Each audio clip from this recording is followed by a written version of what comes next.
Hi,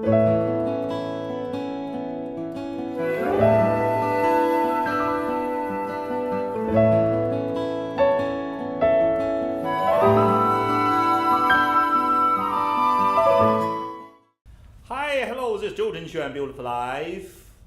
In the life without music, we cannot imagine. But in the music, without Rocky, we cannot imagine. Today, I will introduce our band, the music band we call Six Gun Sal and Southern Rock Band. First, I want to introduce yourself to our audience. First, this gentleman, please. Hi, I'm Anthony. I'm the lead singer of the band Six Gun Sal.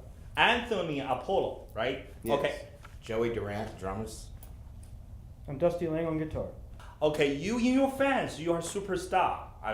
When they listen your music, you are very. But today I invite you to come to our studio. I want to introduce to my audience and my Zhou Zheng Show fans and to the world and China, Hong Kong, Taiwan, and local Los Angeles. So first, I want to know why you call your name Six Gun Sal, or I know your name is a little bit longer, like the Southern Rock Band. Who gave me the answer to this question?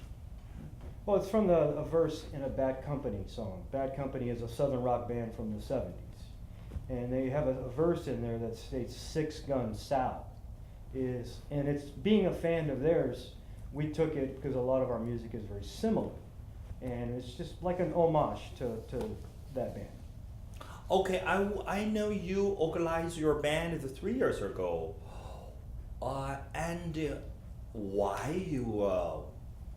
did you begin start your band and how? What's the story back in the background of the? I'll let you take it. Anthony, could you tell me? Sure. Well, originally, Dustin, we've been friends for 20 years.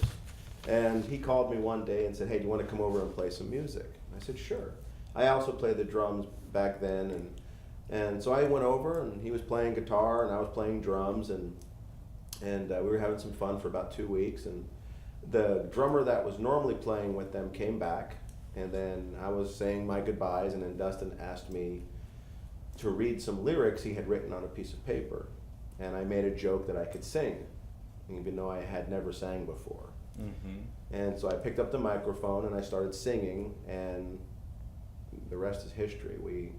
I didn't know I could sing, but I guess I could sing. And then we met Joey about 6 months later, and that's when the band got very serious and we started concentrating on making good music. I know your first album, the call. Yeah, West of Heaven. West of Heaven. First, I want to ask why you call your first album the West of Heaven. What are the songs your favorite? Well, West of Heaven is a song in the album. And it's a song that I wrote about 10 years ago, just the lyrics. And it's about a guy running from the law, like an outlaw in the Old West. And where he, halfway through the song, he figures out that he's dead, but he's in purgatory. And so it's a story about an outlaw that just continually runs from this posse. And he's not in heaven, he's not in hell, he's kind of in the middle. But the track was West of Heaven. So he's not necessarily even in purgatory, he's just kind of existing somewhere over on the side. And if you listen to the song, it explains, why. And then West of Heaven for the album just seemed very fitting. The first album was very storytelling. We wanted to tell a lot of stories rather than have a bunch of hooks, And that's what that whole first album was, because it was going to be in movies. That whole first album was in several commercials and in an upcoming movie and so forth. So we wanted to tell more of a story. Okay, so in the West of the Heaven in the first album, I think you have like the songs. I listen before you come and listen to your song. Go to your link. There is a Life, a Wasted Time, Remember My Name, and the Whiskey Mountain. All these songs is is one person compose or you just teamwork to do that? It's teamwork. The way we wrote a lot of our songs is he starts playing a guitar riff or just starts playing music on the guitar. Mm-hmm. he says, keep playing that. Then he starts drumming. And then as they're playing that, I start writing down, I close my eyes and I picture a movie. And I listen to what they're playing, and then I try to imagine a movie that music would go with, and then I write the words as they're doing that. And we usually write our songs in one day. Pretty fast. And we're very fast when we make a new song, so that's how it happens, is they write the instrumental, I write the vocals, and then we put it all together.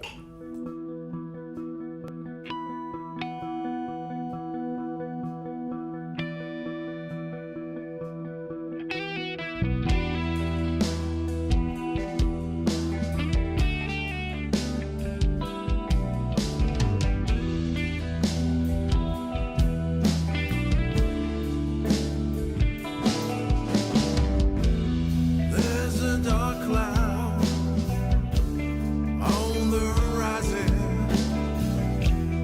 following me through the years. Day by day, you think you're winning, but you ain't. Walk with Jesus, he whispered to the keys. Say your peace makes no difference. Come in my way. Remember my name. Deal I made, legends coming true, cashing in on my soul. Deal I made, legends coming true, cashing in on my soul.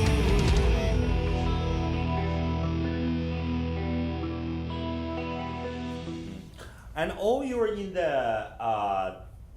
band, in the rock band, any of the band, in the jazz music band, drama is very important. Yes. So Joey, I want you to introduce yourself.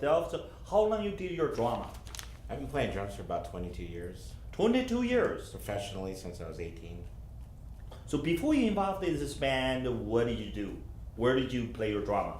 I mean, I've done a bunch of touring throughout the U.S. in different bands.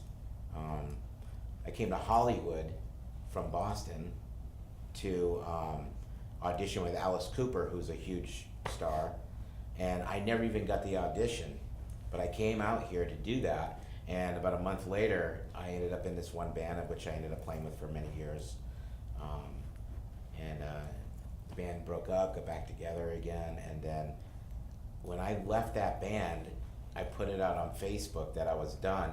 He called me, Dusty called me, literally a half an hour, I'm in another band already. Oh, cool. But it was perfect, you know what I mean? It's Mhm. just, everything worked out the way it was supposed to. And I mean, this band is the greatest band I've ever played in, and it's gonna be one of the greatest bands in the world very Mhm. shortly, and I really believe that. And the music speaks for itself, for sure, so. When you, where have you been? You know, when you got back, how you make your performers and how you set up your concert. Who can tell me? Actually? So we've played everywhere. Mhm. We played even locally down the street, the Pico Rivera Sports Arena. We played a big music festival. We opened up for some major bands. We've played in the state of Washington. We've played in Las Vegas, Nevada, all over Los Angeles, all over Hollywood. So we've had many shows. We've got a lot of dates out of state coming up. Yeah, and we have an upcoming tour that's being put together for the later summer months, and we're gonna pretty much go from San Diego to Washington and play some dates. As far as putting the shows together, it's just a matter of our manager, booking agents. They go ahead and find us the shows and the venues, and then they contact us and say, do you want to play these shows? We say, sure, why not? We go and play the shows. So it's pretty easy. I mean, it's not that difficult. But there's other people that work behind the scenes that do a lot of the work putting together the shows. And what are the most the kind of the people like your sons, like young people and or the middle-aged people, It's or weird, all yeah. kind of those people? It's weird because sometimes we'll get a very young crowd, and sometimes we'll get people in their 40s. It's Mhm. just we're kind of appeal to everyone, and we kind of wanted that, We Yeah. wanted to appeal to the younger, but also our age, and Oh, it okay. just depends where we go. Like in Washington, it was a mix from 20 to 30. Oh. Here it's between 35, our age, 35, 45 years old, and just depending on where, what state where we're at, Mhm. Yeah, I keep track of our statistics, and it shows the age groups of our fans, where they're at in the country, where we're most popular, where we're growing, and our most recent influx of new fans have actually been between the ages of 16 years old and 25. Oh. So that's actually the lead right now on our statistics. Mhm. So he's right. We really have every aspect of life from young to older that really enjoy the music, because we like to tell stories in our music. We like our music to be fun, passionate, rock and roll. So a lot of people can relate to the things that we play.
Before you organize, or you got a concert order, or you got some show, you practice that. How you practice your music? You win, yeah. We're practicing, all the time.